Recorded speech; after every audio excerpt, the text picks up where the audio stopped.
It doesn't Right. feel like work. And so if you are accepting interns or people want to get down with your company, is that possible? Always, always. We are always looking for strong, empowered people that like really want to help and be a part of this movement. I think, you know, I feel, I actually like one of the best things I feel really proud of is like really being there to like influence and inspire like the young generation of women coming up behind us because, you know, your age, my age, like we still were brought up in a world that men got to dominate. And we've been fighting, right, tooth and nail to break through those glass ceilings, right? We're still fighting. Like I really, truly have to believe that all of this hard work is going to pave the way for my nieces and nephews that aren't going to have to battle these battles, right? I'm hoping that we can achieve and like narrow the gap to like actually be equal like in our lifetime. I really, really hope and believe that we can achieve that.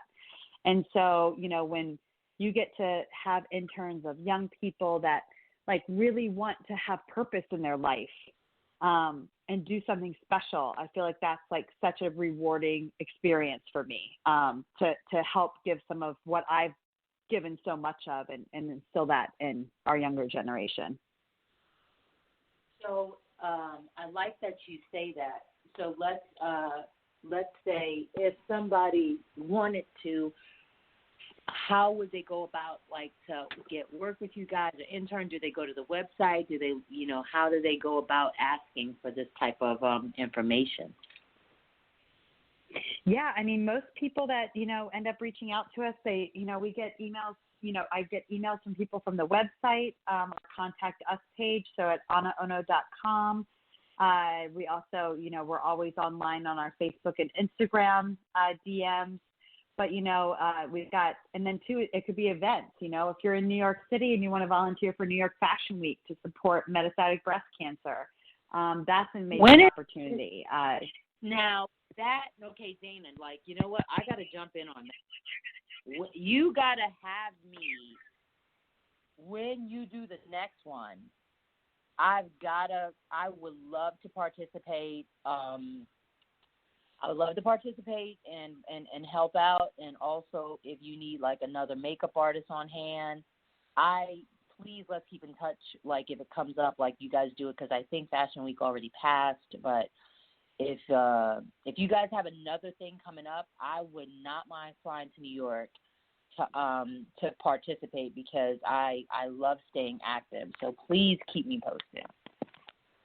Well, you know what, that brings up a great point because we actually, on our AnaOno Instagram page, we have a link in our link tree that you can fill out the model application to participate in our fashion shows, our photo shoots, because all we do in all of our, you know, marketing and storytelling is show people with breast that have been affected by breast cancer. So it could be a preventative mastectomy, it could be a lumpectomy, it could be reconstructive surgery, it could be no breasts at all. Like we really, truly are always looking for incredible people to help us tell the story. So I really encourage you out there, if you have been affected by breast cancer, you go in, fill out that form, because you never know. We can do photo shoots in Texas. We're doing a fashion show and in Southern Illinois University this weekend. We're doing, we do stuff all across the United States. So we always have opportunities that, not everybody can afford to go and fly somewhere. So we're always doing pop-up events and doing other things. And those are the people we reach to. Okay. So I guess what I need to do is I need to just go to AnaOno and click the link so I can register. Is that it? Yeah, so on the AnaOno Instagram page. So it's AnaOno Intimates. And then, obviously I get your form to you, but for those that are listening, okay, that don't know how to find it, that's where you find it. All right, well, yeah.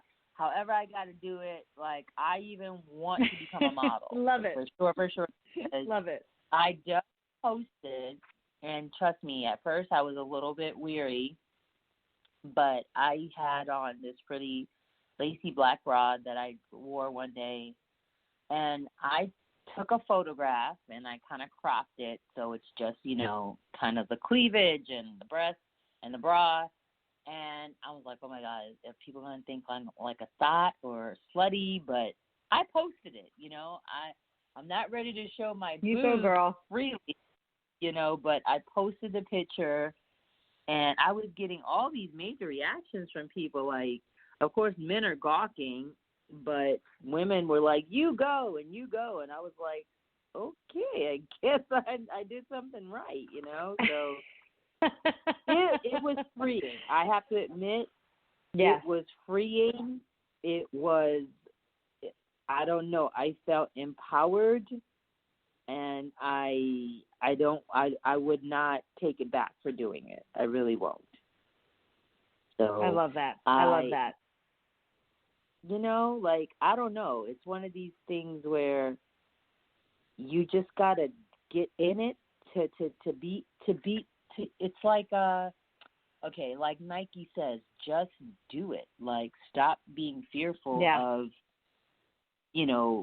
We're living in a day and age with social media that it's like, oh my God, every little thing offends a person. You can't say anything nowadays without offending somebody, to the point where it's like, you know what? Oh my fucking God. Like, I am not going to feel overly thoughtful about my thoughts and opinions, because I never was one of those. And guess what? The trolls are going to troll, and social media people do not hold back from how they respond. So fuck it. Cat Williams always said, if I got 15 haters, I need 25 more, because it's like I'm doing something right if your asses is following me all day. I'm definitely not putting that to a lot of people. I'm still a bit narcissistic when it comes to social media. I go straight to my pages. I post. I take a look at who all is liking my stuff. And then if my followers have increased, and I look at a few people that I follow to like their posts and make sure I show them love. But then that's it. Now get the hell off, What about you? How do you manage? Listen, it's so funny that you bring this up, because I do think that this world of social media applies a different level of pressure to everybody. But, it was interesting. I was one of the first, not the first woman, but there were several of us that all kind of got published at the same time with our mastectomy tattoos a long time ago. And I had undergone a mastectomy tattoo. I have a tree of life around my body, around my torso, because for me, nipple tattooing was like not my thing. I just didn't think it would, whatever, like why would I do it? It didn't make any sense to me. And I thought to myself, if I could tattoo a nipple, I should be able to tattoo whatever I want, right? Like, why does it have to be a nipple? Why can't it be a flower? Why can't it be a tree? Why can't it be a rose? I don't know, right? I didn't know what I wanted, but I knew I didn't want a nipple. And so I got published in a few major outlets with these mastectomy tattoos, because nobody was really seeing this at this point. And now they're a really, really huge thing. But when I tell you, my associate that was helping me at the time sends me a text message, and she says, Dana, the article's great. It went live. She goes, whatever you do, don't read the comments. And I thought to myself, well, what is she talking about? Why not read the comments? And when I tell you that people were so nasty and so disgusting about how I've survived breast cancer, why would I mutilate my body like this? And, don't you know that tattoos give you cancer? And, oh, you're such a beautiful person and you just ruined it because you have tattoos on your body. It was like comment after comment after comment. And I said to myself, wow, they don't get it. Like, they don't get it at all. But I'll tell you what, from that moment on, I never read the comments ever again, because the trolls will troll and you have no control over them. And you have, like, if people are in a bad place in their hearts and in their minds, they're going to put that out into the world. And I have no space to absorb it. I really have little interest. Yeah. Yeah. No, I'm so sorry that you had to go through that because I know the feeling. Like I know the feeling, and I've been through situations where I had to stop looking, and it's more so on Facebook than it is Instagram. You know what I mean? Like I don't know what it is about Facebook, but there's a lot of people that she's not here. She's not here. There's a lot of people. Yeah, there's a lot of people that they don't have nothing but time on their hands to go and be negative and don't care. And you know what? It wasn't like that. This is a slow progression with social media being so nasty and unfiltered. But the funny part is this. They don't like when you clap back. And it's like, yo, guess what? That's every action is a reaction, my nigga. So guess what? When you come for me, that Cardi B side of me is coming out in such a Claire Huxtable type of way where I'm checking you like a Claire Huxtable with Chet Bill. Hey, listen, we all need a little Cardi B in us. We all need a little Cardi B. I have it. Like, I know. And you know, it's so funny. My ex, that's what he used to call me. Because it's like, and it didn't happen, but if you push that panic button and you do something that's just going to piss me off to the point where I know you're in the wrong and you're coming at me in a certain tone, I'm going to go off. And it's just because my blood boils for negative people because I have not a negative bone in my body. I wake up every morning refreshed. Just like that Jill Scott song, wake up in the morning feeling fresh to death. I'm so blessed. I'm blessed. Right. And it's like, you understand where I'm coming from. You know what I'm talking about. And I'm so sorry that you even had to deal with that type of ignorance and people will talk on subjects they know nothing about. The loudest. And you get what I'm saying? Oh man, I mean, and it doesn't transcend. I mean, I think some of the original articles that came out about the lingerie line, people were, writing comments. These women have breast cancer. Why? If they don't need to wear a bra, why do they want to? Or why do they need one? And, you just sit there and you're like, I can't even explain these things in life to you. Like, it's not even worth explaining because you haven't walked in those shoes. You haven't felt like what it feels like to have your breast amputated from your body. You don't know that feeling. Yeah.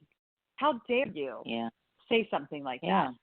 And I think that's just what's wrong with us is like, rather than saying, wow, these people really are facing a tough time, somebody wants to sit there and write a comment like that. For me, it's one of those times I think in our lives where like we have so much opportunity to help each other and support one another and make a change in the world, but we also have, unfortunately, the flip side of that, right? Where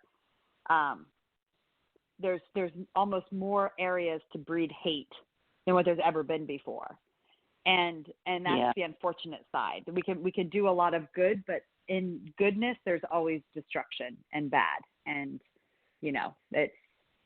I think it's a very weird and complex time to be like living in humanity right now. Cause it's so many things are so strong and so positive, yet so many things are still so ugly. Yes, I agree. And also, you got to be careful nowadays because I was watching this, and I say that to say this. I was watching a documentary, Paris Hilton and a few others that are on this documentary on, talking about the social media craze and, how they blew up on YouTube and Instagram and how much money they're making to post because that's the name of the game nowadays, people, is going viral. Right. And getting paid to post on your YouTube and all these others. And so she went to say that her and this Jewish dude, I forget his name, he's like, I don't know, fat bastard, whatever it is. He's a Jewish dude that wears like the